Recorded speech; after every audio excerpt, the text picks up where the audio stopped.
Sejak pertama kali aku sudah merasa aneh sama sikap Pak Bayu, lelaki yang profesinya sebagai perawat tanaman itu, karena dia sering masuk ke pekarangan Bu Rosa, padahal dia sedang libur.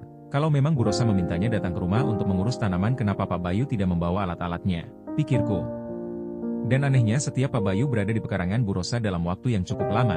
Dan kalau keluar dari halaman belakang yang biasa ditempatin tanaman Pak Bayu selalu dengan keadaannya yang basah seperti habis menyiram atau memotong tanaman. Aku menjadi curiga sepertinya ada udang di balik tembok antara Bu Rosa dan Pak Bayu. Aku nggak boleh membiarkan jika itu benar terjadi. Aku harus menjadi detektif Conan, ucapku sambil melihat ke arah pekarangan Bu Rosa. Bukannya aku mau ikut campur urusan orang. Tapi kampung itu aku diminta untuk menjaganya agar tidak ditempatin hal yang tidak jelas. Bu Rosa asli warga sini meski aku nggak terlalu kenal betul. Karena di sini aku juga pendatang, tetap saja aku merasa risih melihat lelaki beristri itu keluar masuk rumah wanita parubaya itu. Sekalipun pakai penyamaran dengan mengenakan baju petugas kebun, namun yang jelas aku nggak mau kampungku dijadikan tempat aneh-aneh. Aku harus tegur Bu Rosa jika dugaanku terbukti kayak gitu. Sebelumnya perkenalkan dulu, namaku Rosa, umurku 34 tahun. Aku belum menikah dan aku juga punya usaha bengkel motor di depan rumah.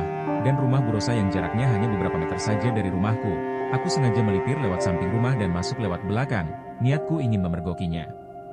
Ketika aku masuk suasana sepi, aku melangkah dengan hati-hati menuju ruang tengah yang dimana itu adalah kamar Bu Rosa. Seketika aku kaget bagaikan terkena tamparan pemain boxing. Aku kaget dan seketika menghentikan langkah kaki. Aku melihat Bu Rosa dan Pak Bayu sedang duduk di ruang tengah.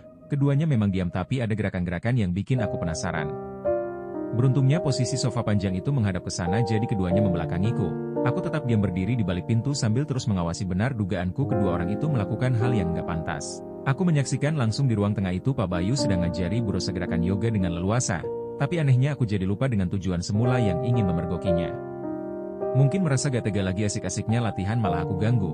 Jika aku yang ngalamin sudah pasti akan kecewa. Aku malah tertarik dan ingin menyaksikan pertunjukan yang biasanya ku tonton di film. Dengan jantung yang gak karuan aku terus saja memperhatikan Pak Bayu. Terlalu semangat aku malah khawatir jika sofa itu ambruk. Baru saja aku membatin hal itu benar-benar terjadi. Kursi panjang itu ambruk beneran, otomatis keduanya jatuh. Bu Rosa histeris, aku kaget sampai nabrak kaca waktu hendak lari keluar. Siapa itu, teriak Bu Rosa. Dia sempat melihat aku tapi gak tahu itu aku. Aku langsung lari ke arah belakang lewat samping rumah. Tapi langsung ke arah tengah kampung hingga sampai di jalan raya. Aku masih sempat tertawa sendiri jika ingat kejadian yang barusan lucu lagi asyik-asyiknya malah ambruk. Aku juga ingin merasakan keindahan gerakan yoga pegawai bank itu. Tapi aku harus hati-hati hingga pada akhirnya aku mendapatkan nomor telepon Bu Rosa. Sebenarnya Bu Rosa itu pas-pasan wajah pasaran tapi yang bikin mata lelaki betah memandang adalah auranya. Maklum saja dia kan pemain yoga terbaik. Mas Roza, ada apa ya mas, kata Bu Rosa saat aku telepon. Gak Bu, aku mau ngomong sama ibu. Mau ngomong apa nih, jadi bikin penasaran, sahut Bu Rosa. Bu Rosa tahu pemancingan lele gam? Sekarang ke sana ya, aku tunggu di sana. Apa ngomongnya harus di sana mas? Tanya Bu Rosa ke Pak Bayu. Ini menyangkut privasi Bu Rosa, jadi jangan ada yang dengar, ucapku. Privasi apa sih Mas Rozak, bikin deg-degan aja kayak gitu kan jawabnya. Aku diam gak aku jawab, langsung aku tutup. Kemudian kami sudah ketemu, aku ajak makan. Sebenarnya dia sudah tidak sabar tapi sengaja aku permainkan sambil makan. Aku tatap wajah Bu Rosa, dia selalu salah tingkah. Gak nyangka wanita sebagus ini duduk di depanku.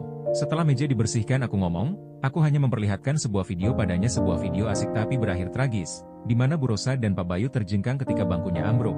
Kuperhatikan Bu Rosa nampak ketakutan lalu katanya dengan ada suara terbata-bata. Itu aku hanya sedang melakukan penyelidikan kenapa Pak Bayu sering masuk ke pekarangan Bu Rosa. Serentak Bu Rosa bangkit dan pindah duduk di sebelahku dan memegang kedua tanganku sambil memohon-mohon. Tolong jangan bilang warga mas, aku nggak akan bilang sama warga. Toh nggak ada untungnya, aku hanya mau minta ganti rugi karena Bu Rosa sudah berbuat hal nggak pantas di kampungku. Ganti rugi uang, tanya Bu Rosa. Enggak, jawabku. Lalu ganti rugi apa? Tanya Bu Rosa. Dan secara belak-belakan aku katakan permintaanku dan Bu Rosa kelihatan ragu. Mungkin gak percaya tapi gak lama dia menyanggupi hingga kami sepakat untuk menuju ke suatu tempat. Sebenarnya ini buatku sangat aneh, malah aku seperti membodohi diri sendiri gitu. Tapi aku secepatnya menyadarkan diri aku sedang mengobati rasa penasaran. Bu Rosa itu gempi dan gurih dan kelincahannya.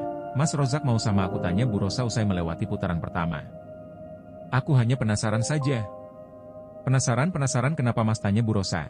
Coba sekali lagi untuk yang kali ini, pintanya. Ayo sambutku. Seketika wanita parubaya itu langsung mapan di depanku, tapi untuk yang kedua ini terasa beda. Bu Rosa seperti ingin menunjukkan eksistensinya, lebih hebat daripada yang tadi. Bahkan ia memintaku agar durasinya dibuat lama. Yang agak lama ya mas, aku juga ingin merasakan bedanya antara Pak Bayu sama Mas Rozak, ucapnya. Aku hanya diam bukan hanya karena menikmati, Tetapi sejatinya aku juga nahan agar bisa bertahan sampai detik-detik berakhirnya permainan Goga yang terakhir. Mas rasanya sudah plong kayak gitu kan? Ungkapnya. Mas Rozak sendiri gimana, apa sudah bisa membedakan? Kendati kenyataannya seperti itu, dan aku tidak mungkin mengatakan itu pada Bu Rosa. Ya meskipun bedanya sangat jauh, sekali itu saja sama Bu Rosa yang penting rasa penasaranku sudah terjawab dan yang terpenting Bu Rosa sudah janji tidak akan berhubungan sama Pak Bayu di kampungku lagi. Cerita pun berakhir di sini, tunggu part 2-nya semoga akan lebih seru. Dan yang paling penting, jangan lupa subscribe.